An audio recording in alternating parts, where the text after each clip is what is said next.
Come join us as we set sail from Port Canaveral, Florida on the Disney Fantasy cruise ship with ports of call in Tortola, British Virgin Islands, St. Thomas in the US Virgin Islands, and Disney's own Castaway Cay in the Bahamas. Let's go!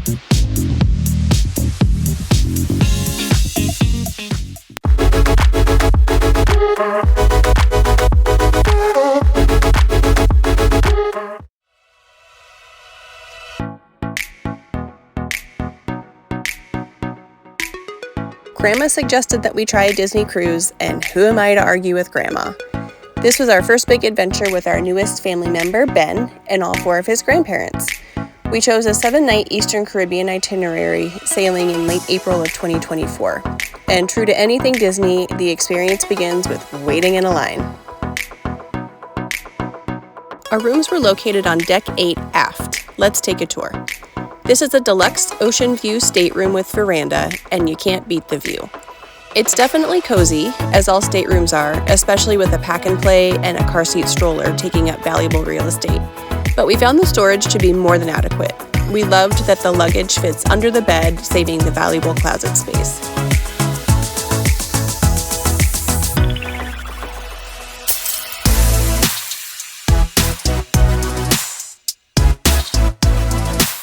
Disney's design includes a split bathroom, which we found extra convenient.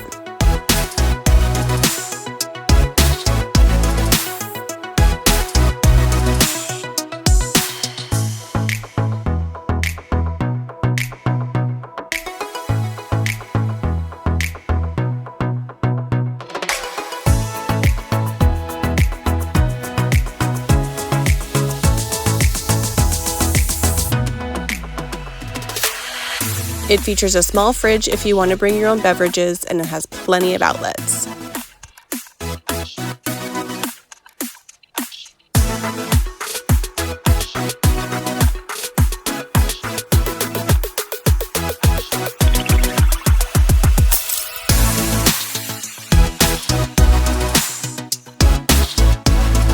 Disney does it better, starting with the announcement of your grand entrance onto the ship.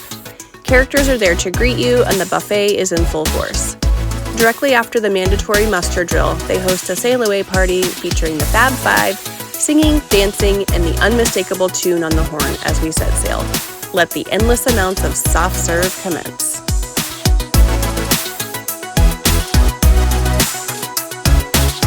As mentioned earlier, we departed Port Canaveral, Florida, and started by enjoying 2 days at sea as we headed eastward to Tortola in the British Virgin Islands. But we'll circle back to the ports in a little bit.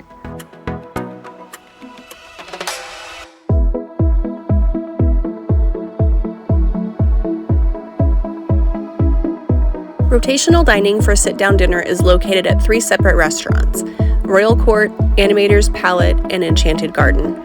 Royal Court is also available daily for sit-down breakfast if you so choose. The buffet is called Cabanas, which is open 3 times daily.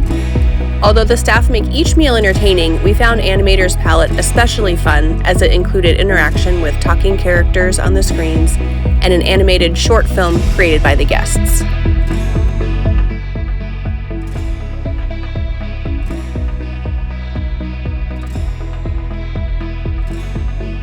Probably the most popular deck is Deck 11, where you will find the Funnel Vision featuring movies all day, pools, splash pads, and water slides, including the Aqueduct. Having been with us meant some time at Nemo's Reef, which is reserved for kids under 3. We did not utilize It's a Small World nursery while aboard, but we are told this and the kids' clubs are the best of all cruise lines.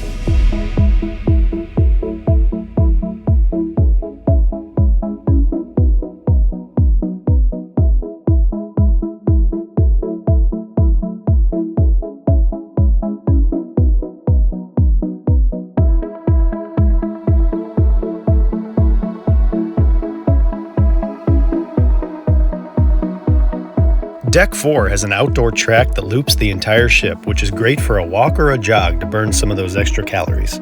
There are an abundance of other outdoor activities like basketball, shuffleboard, foosball, and of course, mini golf.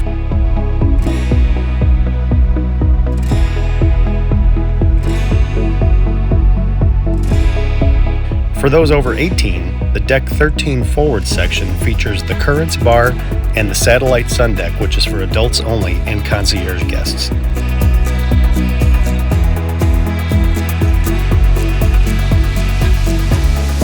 We were so excited for the live productions of Frozen and Aladdin at the Walt Disney Theater, but that's not nearly the extent of the entertainment. There's always more going on than one can fill their day with, including movie theater, bingo, live game shows, sketch classes, and interactive games.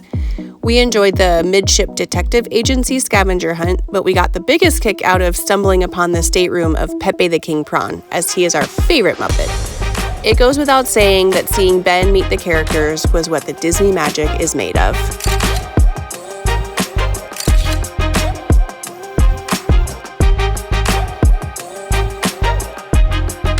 Our most anticipated event of the week was Jack's Diaper Dash, but we didn't realize that this event was one of the most beloved events of all week by all guests, and the atrium and all the floors overlooking the race course were packed with spectators. This may have contributed to Ben having cold feet despite having tuned up his crawling skills a few weeks before we set sail. But man, the competition was fierce.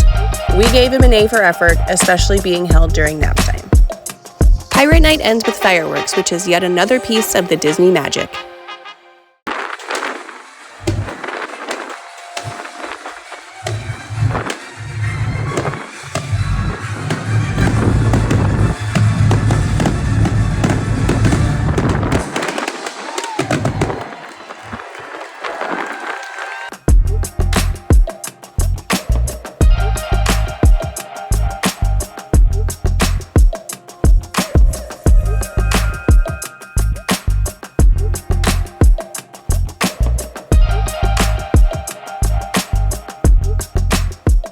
We finally arrived at our first port of call, Tortola.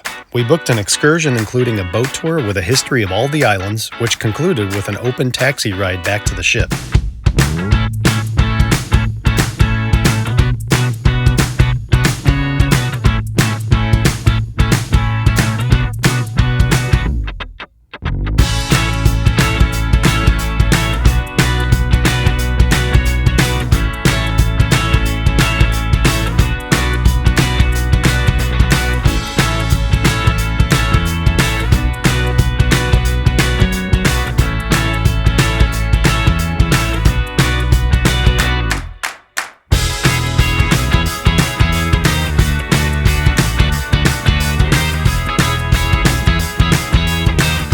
It was funny to observe the driving courtesies. These roads were narrow and switched back sharply, so drivers would honk at each other when coming around a corner to warn other oncoming traffic. It was a great way to get a small peek of the island and its culture.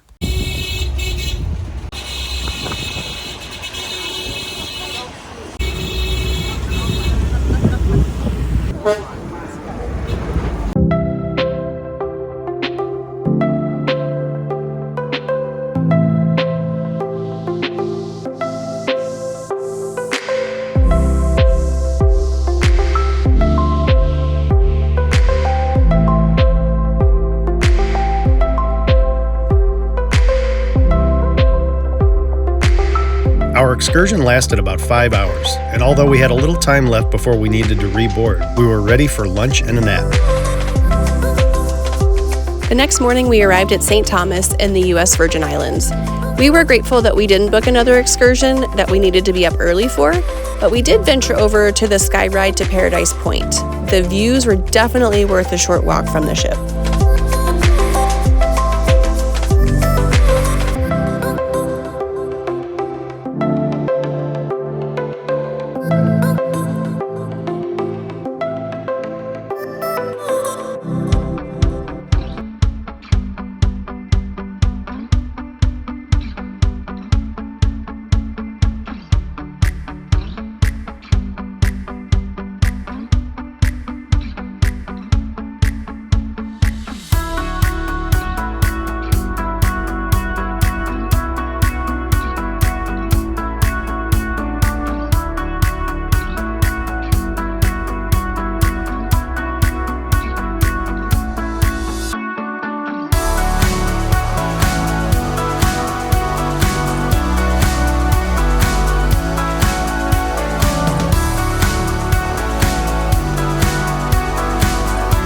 because a regular horn just won't do when you are Disney.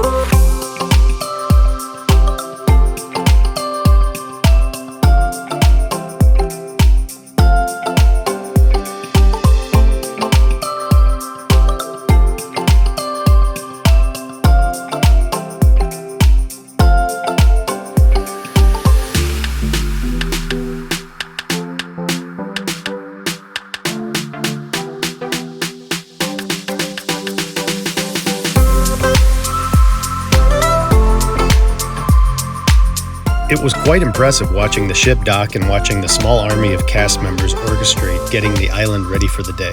They were not messing around. The island offers a variety of activities, more than you can do in one day for sure. Ben's fairy grandmothers took him on a glass-bottom boat tour while we enjoyed stingray feeding and interaction and some snorkeling. This was unfortunately our shortest day ashore, and we could have easily used another 6 hours on the island, knowing that the next day was the one we were least excited for, which was debarkation.